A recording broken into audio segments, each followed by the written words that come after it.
Սիրելի հայրենակիցներ, իշխանական մանիպուլյացիաներին չտրվելու համար շատ կարևոր է իմանալ մի փաստ։ Միութենական պետությունը ստեղծվել է 1999 թվականի դեկտեմբերի 8-ին։ Պայմանագիրը ստորագրել են Ելցինը եւ Լուկաշենկոն։ 99 թվականին Ռոբերտ Քոչարյանը արդեն Հայաստանի Հանրապետության նախագահն էր եւ Միութենական պետության ստեղծումից հետո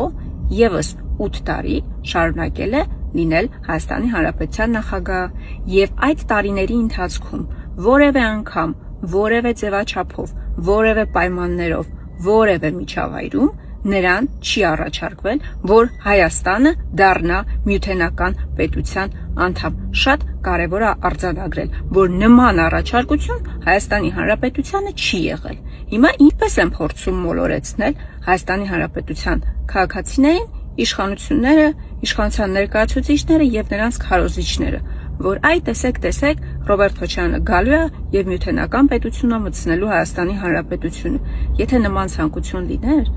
10 տարիների ընթացքում Ռոբերտ Քոչարյանը դա կաներ։